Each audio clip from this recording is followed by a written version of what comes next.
In academic conferences like this, I usually speak in one of the three capacities. One as a disinterested academic, because I teach IP and environmental law back in my country, and I'm a final year PhD student. So some issues I touch based really as a disinterested person. Like if I receive a paper to comment or to review anonymously, I don't think I am part of it, so I do it as a disinterested person. Secondly, I may speak as an NGO activist. She has mentioned that I come from the Tanzania Intellectual Property Rights Network. This is an NGO, the first NGO in Africa dedicated to IP. And lastly, I speak as a member of the community. I come from the Maasai people, who are known by almost everyone. They have been highly researched. And I think my comment should be taken from the third perspective. So I'll speak more or less from what we think as Maasai people and as African communities on what the whole process is all about. And I'm going to briefly answer three questions: what, why, how, and conclude by for whose benefit on paths taken to TK governance in Africa. On what? As you have all heard from great presentations from Shlomit, from Professor Josh, from Sharon, also commentary from Wend, defining it in traditional knowledge is really, really complicated because it's a lot of issues involved. We, from our own perspective, we think a definition should not lack three components. So I think if any definition does not include these three things, is not adequate. First is that TK is communal and it is held collectively. It's not an individual right like patent. It's not an individual right like copyright or performance. It belongs to a whole collective community. Secondly, it is evolving knowledge. It's not something static. It is something ancient but evolving, developing. It started, of course, thousands of years ago, like with the Maasai tradition, but it is always being added into. And that's why we don't really like the word folklore, and I hope the end result of the WIPO instrument will exclude this word and use TCEs, because first and foremost, it will give a sense of newness to the process, and the governments who have a component of folklore in their copyright law and it's not working will think now things have changed and we need to use all the concepts in a new way. Thirdly, it's a knowledge which is passed from generation to generation through oral tradition. If we reduce all TK into books or digital libraries, actually, in our perspective, it ceases to be traditional knowledge. It ceases to be traditional cultural expressions. So those are like the what. And we are not sailing smoothly in the what because of two concepts which are invoked by academics, critics, commentators, and all the people. And one of them is the notion of public domain. We are sailing against the wind of public domain because governments, everyone, developed countries, they think TK is public domain. And the second is the concept of the tragedy of the common. We are also sailing against this concept because in Africa it has been discussed and rediscussed and been analyzed because it actually looks like it is addressed to villages in Africa and other less developed countries. So we have thought that in ideas, in the concepts of IP, it is not very helpful because unlike a piece of land, an idea can be used by one person and another at the same time without any conflict. I can be listening to music here in Israel while somebody is playing a pirated CD in Tanzania and I'm not getting any harm. It's not like land where if you come in, you'll destroy the water table and then I'll be harmed. No. So we have rediscussed and thought that this concept should actually be revisited and only carefully applied to ideas or the intellectual property paradigm. So why? Question number 2, why? For us, we think traditional knowledge should be protected for 4 reasons. One is the moral, religious, and the sacredness. This is the most important aspect for communities. It's not really money. We think, like my people in the Maasai, there is a lot that people take for granted, but it's our religion. It is our sacredness. But you see musicians, you know, putting on our traditional cultural expressions, you know, dancing, I would say carelessly, on TV. And we think that offends us somehow. Human rights. The declaration, the UN Declaration on Human Rights 60 years ago declared that people should benefit from their knowledge. But through, traditional knowledge has not benefited the owners. And also the concept of pecuniary interest. We also think people should not benefit from what they have not sold.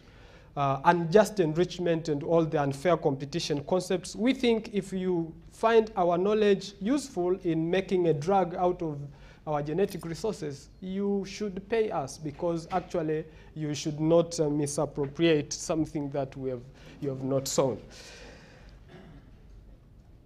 We have also thought that the community, like my village, has produced a lot of PhDs and masters and bachelors, a lot. So we have elders who are illiterate, but they are professors. Many people have come to my village to collect data, and then they go to their universities, they are given PhDs. So they are exchanging our knowledge into PhDs and masters, etc. So I was talking to my elders and say, you know, you are the greatest professors ever. And one of our colleagues went to the University of Dar es Salaam to collect titles of PhDs and masters to see how many of them were issued by my village. And I can tell you there are a lot. So we think we should also approach traditional knowledge in that way, and that will give us newness and using other tools. So how are we going about to protect this knowledge, to benefit from it, and also embrace these new challenges or the wind? One way we are using is through customary law and protocols. We have done a lot of research. Some of them are available in the internet. Some of them have contributed. We have shown how our own customary law protects traditional knowledge. Even before the coming of colonialists, before everything, the Maasai had different systems of protecting traditional knowledge. They separated sacred knowledge from normal knowledge. There is knowledge which is passed from generation to generation to anybody, and there is knowledge which is restricted to a group of diviners and priests and prophets, and that is also protected. There are taboos and there are prohibitions. So we think if these are borrowed, we can also protect traditional knowledge. UNEP has particularly been useful in this, and it has embraced the concept of biocultural protocols. And so far, there are 54 biocultural protocols developed around the world, which simply say that if you come to a community, you should regard it as a macro nation. They should be able to dictate terms with you, separate from the countries.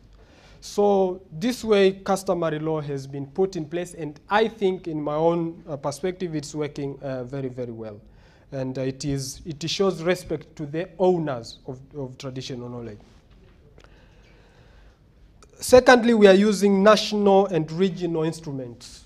Like I said, in Tanzania, there is a section in the copyright law of 1999 which protects folklore. So we are using it. There is a provision which says if a movie maker uses part of folklore, and those affected by that folklore don't like it, they can petition to the Minister of Culture for him to stop that movie if it offends. So there are processes at the moment to say to the government of Tanzania, hey, there is a lot of these movies and dramas taking the Maasai culture inappropriately. And I think next time you invite me, I'll give you the feedback on where we have reached. Thirdly, we're also using regional instruments. In Africa, last year we have passed the African Regional Intellectual Protocol on protecting traditional knowledge and traditional cultural expressions. It was passed by the English-speaking part of Africa regional organization dealing with intellectual property. It's called WIPO. And it's still being worked upon. It's not yet really fully operational, but it's one of the processes.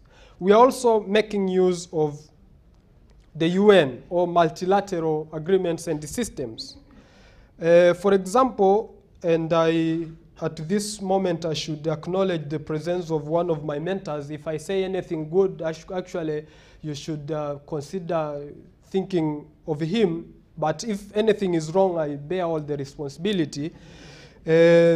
Wendland is my mentor. I was in his TK division for half a year as the first WIPO Indigenous IP Fellow.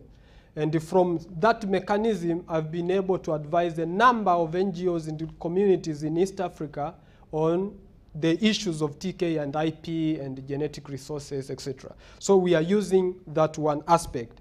And we hope we will get another fellow, especially if they come from another country within the East African community to complement the efforts we are doing. We are also following the IGC process. I have participated in a number of IGCs, and I take these concepts and I advise. I've even raised my comments, giving a member of some country, and they spoke about it, and it was well accepted.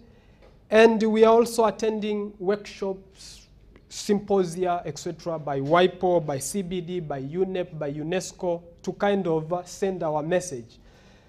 Finally, for whose benefit?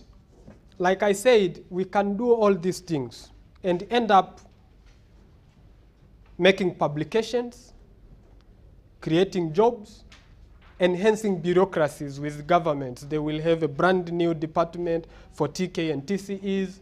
They will have somebody employed. They will have a lot of papers going back and forth. Bureaucracy.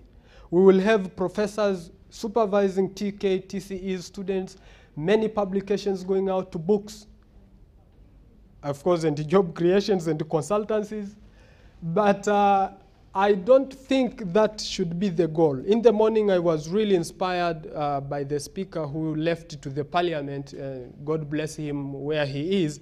He made a very strong statement here on the role of lawyers and economists to make the world better. And I think all this should translate into communities. The community itself should benefit. And this raises a whole new concept, a paradigm shift in concept of capacity building. We've had a lot of programs inviting government officials from Africa to the UN, teaching them. But now, how do you teach a government official and he is not a TK, TCE holder? This knowledge should go to the village. There are NGOs, there are people who are representatives of local communities. So we think capacity building should be channeled to these people at the grassroots. And we think the notion of public-private partnership should be strengthened. Statism, in my 3 capacities, I haven't mentioned government, and I pray that I don't go to the government very soon because I'm a critic. I criticize the government of Tanzania on a number of issues to try to create a balance. And I think we should complement public-private partnership for more benefits. And we should also emulate the CBD, where they have the working group on Article 8J, made of not only government people, but also a number of representatives of local communities who have received enormous knowledge from the CBD and who actually bring an alternative. That means another view. I was in Auckland, New Zealand, and they have a whole system to try and borrow from the great professors, the villagers, I've said, those who are in the village, but they are actually generating more knowledge. I hope that this conference will also see how to tap the knowledge from the real owners of that knowledge, meaning those folks in the villages. Having said that, shalom and thank you very much.